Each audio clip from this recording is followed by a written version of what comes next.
मध्य प्रदेश के माननीय मुख्यमंत्री,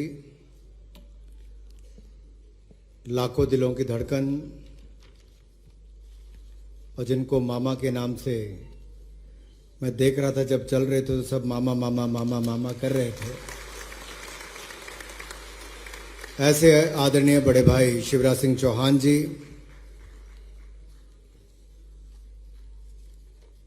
जिन्होंने खेलों में एक नई जान डालने का काम किया है और खेल मंत्री में जो पैशन होना चाहिए वो मध्य प्रदेश की माननीय खेल मंत्री में देखने को मिलता है। ऐसी आदरणीय यशोधरा राजे सिंधिया जी, हमारे बड़े भाई और माननीय मंत्री आदरणीय कमल पटेल जी, सांसद एवं भारतीय जनता पार्टी के सम्माननीय अध्यक्ष प्रदेश अध्यक्ष आदरणीय V D Sharma ji, Olympic संघ के अध्यक्ष आदरणीय रमेश जी, ओलंपिक एसोसिएशन के सचिव आदरणीय दिग्विजय जी, और सही मायने में इस कार्यक्रम और इस मंच की भारत की जिन दो बेटियों ने शोभा बढ़ाई है, एक ओलंपिक मेडलिस्ट लवलीना जी तो दूसरी हमारी वर्ल्ड चैंपियन निखत जरीन जी। उपस्थित सभी अलग अलग खेल संघों के सभी माननीय पदाधिकारी, मंच पर उपस्थित principal secretary sports, director sports, उपस्थित सभी कोचेस, प्रिय खिलाड़ियों और मीडिया से आए हुए मेरे प्रिय मित्रों, मैं सबसे पहले तो जिन खिलाड़ियों को आज और जिन कोचेस को उनके योगदान और उनकी परफॉर्मेंस के लिए सम्मानित किया गया है, आप सबकी ओर से उनको दिल की गहराइयों से बहुत बहुत बधाई और बहुत बहुत धन्यवाद करना चाहता हूं। मित्रों, ऐसे राज्य में आज आने का अवसर मिला है जहां पर पिछले मैं कह सकता हूं 2 दशकों में एक बहुत बड़ा बदलाव खेलों के क्षेत्र में आया है। यशोधरा जी ने ठीक कहा, 2004 में केवल खेलों के क्षेत्र में ही नहीं, वैसे भी मध्य प्रदेश को बीमारू राज्य कहा जाता था, लेकिन उसके बाद जो अन्य क्षेत्रों में बदलाव देखने को मिला, मैं कह सकता हूं बाकी क्षेत्रों में शिवराज जी आपने जो किया सो किया, खेलों में जो आपने किया है उसके लिए मैं आपका बहुत बहुत आभार प्रकट करता हूं। मैं आज 1 बजे ठीक यहां पर लैंड कर गया था मध्य प्रदेश में और 6:15 बजे मैं आपके यहां पर, यानी कि पिछले 5.25 घंटे 5 मिनट में कहीं बैठा नहीं हूं शिवराज जी। मैंने सारे जितने खेल के आपके इंफ्रास्ट्रक्चर बना है, एक स्टेडियम से दूसरे खेल के मैदान से दूसरे से तीसरे, तीसरे से चौथे में, और मैं कह सकता हूं कि शूटिंग रेंज जो यहां पे 50 मीटर, 25 मीटर, 10 मीटर की जो एकेडमी बनी, जो कैंपस बना है, वो केवल राज्य का ही नहीं देश का सबसे खूबसूरत शूटिंग रेंज यहां पर बने हैं।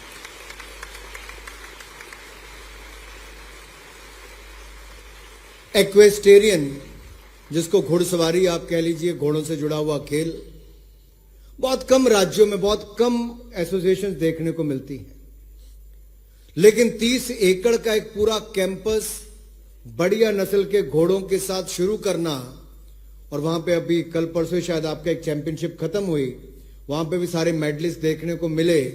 मैं कह सकता हूं one of the finest centre of the equestrian किसी राज्य ने बनाया है। देखिए, आर्मी ने बनाया, बाकी नहीं तो दिल्ली या 1-2 और राज्य देखने को मिलते हैं। मध्य प्रदेश ने देश में ही नहीं, विदेश में भी अगर खिलाड़ियों को घोड़े की जरूरत पड़ी तो वहां पर भी घोड़े खरीदने का काम किया है। तो कहीं ना कहीं खेल मंत्री का दिल खेलों में है, तभी ये सब हो पा रहा है, और मुख्यमंत्री का पूरा आशीर्वाद है तो किसी बात की कमी कहीं नजर नहीं आती है। आज वुमेन्स एलीट बॉक्सिंग चैंपियनशिप भी यहां पर करवाई गई और 2 गोल्ड मेडलिस्ट तो मंच पर ही हैं। और अन्य यहां पर आपके यहां पर मौजूद हैं। मैं देख रहा था ये जो एकलव्य अवार्ड, विक्रम अवार्ड आपने किए, सही मायने में खिलाड़ी के लिए सबसे बड़ी मनोबल बढ़ाने की बात क्या है? देखिए, जिस खिलाड़ी को इस मंच पर आने का अवसर मिला, ओलंपियन मेडलिस्ट हो, वर्ल्ड चैंपियन हो, प्रदेश का मुख्यमंत्री हो, प्रदेश के खेल मंत्री हो, और आप जैसे खेल प्रेमी बैठे हो, वो अपने आप ही उसका मनोबल बढ़ जाता है कि आने वाले समय में अच्छा करने वाले। तो मुझे पूछा गया कि मध्य प्रदेश को ही आपने खेलो इंडिया यूथ गेम्स क्यों दी? मैंने यहां आने से पहले मैंने पूरा आपका इंफ्रास्ट्रक्चर स्पोर्ट्स का नहीं देखा था, लेकिन जितना मैंने सुना था उससे ज्यादा अच्छा मध्य प्रदेश ने खेलों के क्षेत्र में करके दिया। आज मेरे मीडिया के मित्र यहां पर पूछ रहे थे, मीडिया के मित्रों ने पूछा, तो जैसे मैं आके मंच पे पूछा तो शिवराज जी ने पहली बात यही पूछी, तैयारी कैसी चल रही है, कोई कमी है तो बताओ, अभी पूरी कर लेंगे, अभी भी हमारे पास 1 महीना है। तो जिस राज्य के मुख्यमंत्री को ये चिंता है कि देश के 7,000 से ज्यादा खिलाड़ी और 10,000 लोग एथलीट और सारे स्पोर्ट्स पर्सन मिलके, जो उनके बाकी कोचेस, ट्रेनर्स और बाकी सब आएंगे, तो एक राज्य के मुख्यमंत्री और खेल मंत्री को इतनी चिंता है कि देश भर के लोग जब यहां पर आए तो एक ऐसी याद लेकर जाएं कि महाकाल लोक ही नहीं देखना है, ओंकारेश्वर मंदिर ही नहीं देखना है, भोपाल की लेक ही नहीं देखनी, खेलों का आधारभूत ढांचा भी और यहां पर खेलों की सुविधाएं भी मध्य प्रदेश की देखनी। एक सॉफ्ट पावर के रूप में, एक सॉफ्ट पावर के रूप में हम स्पोर्ट्स में आगे बढ़ते हैं। जैसे पूरे देश भर में तिरंगा लहराने के लिए इस बार हर घर तिरंगा अभियान चलाया, तो देश के 22 करोड़ घरों पर तिरंगा झंडा इस बार लहराया गया। जम्मू कश्मीर में जहां पर 2011 में मुझे लाल चौक पर तिरंगा झंडा नहीं लहराने के लिए जेल में डाल दिया था, उस कश्मीर के कोने कोने में भी इस बार तिरंगा झंडा लहराया गया है। लेकिन दुनिया के किसी देश में जाकर तिरंगा झंडा लहराया जाए और आपका राष्ट्रीय गान की धुन भी सुनने को मिले, वो तब होता है जब नीरज चोपड़ा गोल्ड मेडल जीतता है, निखिल जरीन आपके गोल्ड मेडल जीतने का काम करती है। जब हमारे खिलाड़ी दुनिया की धरती पर जाकर गोल्ड मेडल जीते, तब जाकर तिरंगे की आन बान और शान बढ़ती है। इसलिए स्पोर्ट्स का महत्व क्या है, हमें उसको समझना पड़ेगा। शतरंज का खेल तो भारत में शुरू हुआ, लेकिन चेस ओलंपियाड हमें कभी करने का अवसर नहीं मिला। 2022 के साल की, मैं सिर्फ 22 के बारे में थोड़ा बता के शिवराज जी खत्म करूंगा क्योंकि आपका अगला कार्यक्रम है। 2022 किस लिए महत्वपूर्ण है मित्रों? 2022 में पहली बार ऐसा हुआ जो 70 साल में नहीं हुआ कि 44th चेस ओलंपियाड फिडे का करवाने का किसी को अवसर मिला, तो भारत ने वो करवाने का काम किया। पहली बार चेस में टॉर्च रिले हुआ।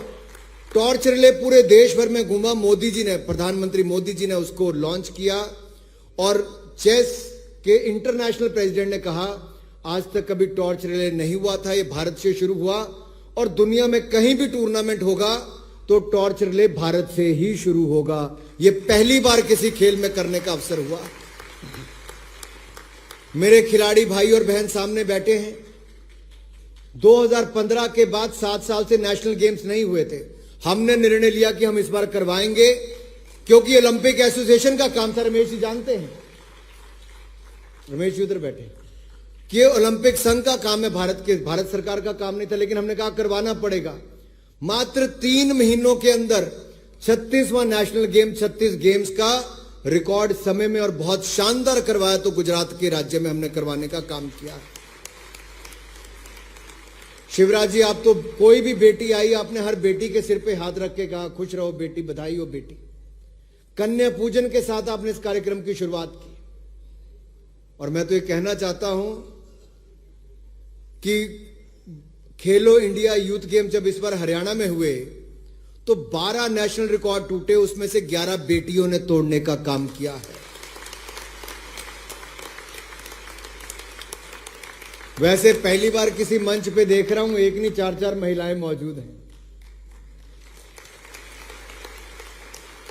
और यही नहीं, नीरज चोपड़ा ने, निखिल जरीन में सबका नाम लिया कि किसने क्या क्या किया है। मित्रों, बैडमिंटन में थॉमस कप होता है। 73-75 साल में हमने कभी कोई गोल्ड मेडल नहीं जीता। 2022 में भारत की बैडमिंटन टीम ने गोल्ड मेडल उसमें भी जीतने का काम किया, क्योंकि 2022 के केवल 5 दिन रह गए, तो मैंने कहा इस साल की उपलब्धियां तो गिना ही दूं कम से कम। और ये साल ऐसे ही खत्म नहीं होने वाला। कॉमनवेल्थ गेम्स भी हुए तो 61 मेडल जीते और 22 गोल्ड मेडल जीतने का काम भी भारत ने किया। पिछली बार जब हम खेले थे तो हमारे 66 मेडल थे, लेकिन 16 शूटिंग में मेडल आए थे। इस बार शूटिंग उसका हिस्सा नहीं था, आर्चरी हिस्सा नहीं था, लेकिन उसके बावजूद भारत ने 61 मेडल जीते और 220 करोड़ वैक्सीनेशन भी करने का काम भारत ने ही इस साल किया है। तो 2022 बहुत शानदार वर्ष भी गया। केवल एक बात मैं अपनी और करके अपनी वाणी को विराम दूंगा। खेलो इंडिया गेम्स, ये खेलो इंडिया अभियान का हिस्सा है जो माननीय प्रधानमंत्री मोदी जी ने शुरू किया। आदरणीय शिवराज जी, हमने इसके लिए 3195 करोड़ रुपए का बजट रखा है, जो आज से पहले कभी नहीं हुआ था। ये अगले इन 5 वर्षों के लिए केवल खेलो इंडिया के लिए है। इसके अंदर खेलो इंडिया यूनिवर्सिटी गेम्स, खेलो इंडिया यूथ गेम्स, खेलो इंडिया के अंतर्गत जो एथलीट्स को लिया जाता है, जैसे मान लीजिए खिलाड़ी 3000 को हम सिलेक्ट करेंगे खेलो इंडिया एथलीट के रूप में, उसके लिए हम 6 लाख रुपया साल का रहने का, खाने पीने का, ट्रेनिंग का खर्च करते हैं, जो जहां पर भी वो करेगा।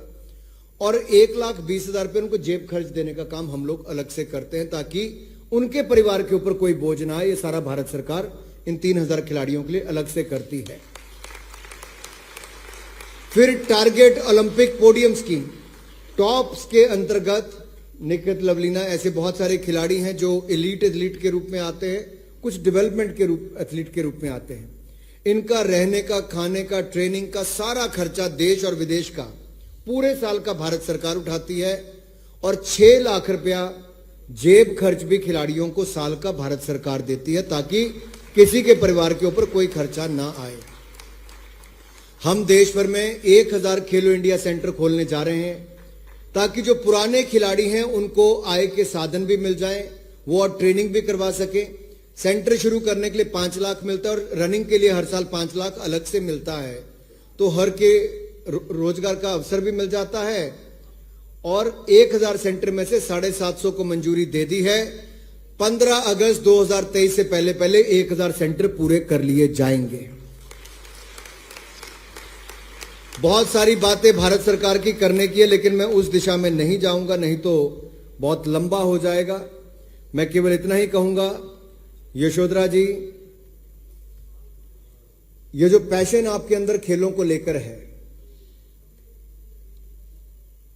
बहुत सारे खेल मंत्री, मेरे खेल मंत्रियों के एक हमने कॉन्फ्रेंस करवाई केवड़िया में, एकता नगर में, गुजरात में, जहां सरदार पटेल का स्टैच्यू है।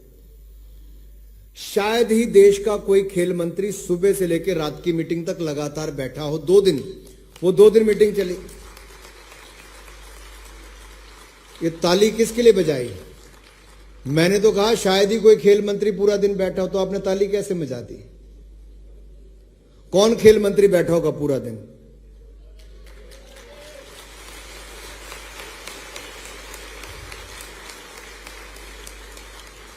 मैंने पूछा, यशोधरा जी आपको कोई काम नहीं? बीच में से बाकी लोग थोड़ी थोड़ी देर के लिए जा रहे। कहती नहीं, मैं खेलों के लिए आई हूं, तो मुझे देखना है कि बाकी राज्य क्या कर रहे हैं, मेरा राज्य कहां पर खड़ा है और मेरे खिलाड़ियों के लिए मैं और क्या क्या कर सकती हूं। ये जब खेल मंत्री के मन में होता है, और ये तभी संभव होता है जब 4 करोड़ रुपए से बजट को बढ़ाकर 350-400 करोड़ रुपए तक उसका मुख्यमंत्री कर देता है। और शिवराज जी, आपने बहुत बड़ा काम इस प्रदेश के युवाओं के लिए किया है, इसलिए मैं युवाओं और खिलाड़ियों की ओर से आपका दिल की गहराइयों से बहुत बहुत धन्यवाद करता हूं। और आपको खेलो इंडिया यूथ गेम्स का आयोजन कहीं और नहीं, कहां होने वाला है? कहां होगा खेलो इंडिया यूथ गेम्स का? तो जब देश भर के एथलीट्स यहां पर आए, तो किसी भी टूर्नामेंट में इतने बच्चे और इतने लोग देखने के लिए आए कि लोग कहें कि अगर खेलों को है तो मध्य प्रदेश बनकर तैयार हुआ है। बहुत बहुत धन्यवाद। जय हिंद, जय भारत। बहुत बहुत धन्यवाद। माननीय मंत्री महोदय, आदरणीय अनुराग ठाकुर जी, माननीय मुख्यमंत्री जी, माननीय केंद्रीय खेल मंत्री जी, माननीय वीडी शर्मा जी, माननीय मंच, आपसे विनम्र आग्रह है कि आप अपने करकमलों से रिमोट के माध्यम से खेलो इंडिया यूथ गेम्स 2022 के प्रतीक चिन्ह का अनावरण करें।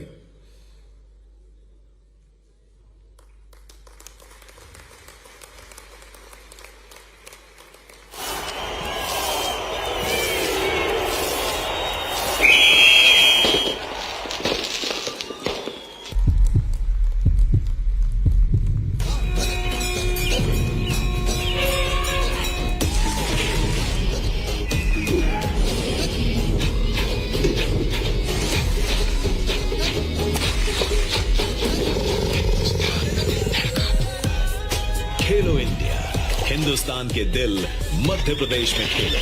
भोपाल, इंदौर, ग्वालियर, उज्जैन, जबलपुर, मंडला, बालाघाट और महेश्वर, इन 8 शहरों में और दिल्ली में होने जा रहे हैं खेलो इंडिया 2022 के 27 खेल।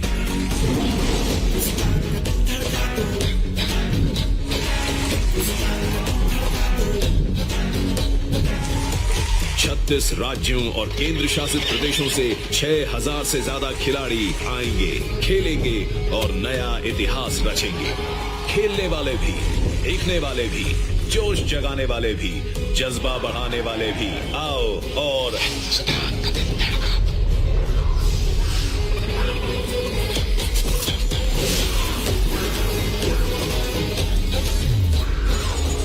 खेलो इंडिया यूथ गेम्स 2022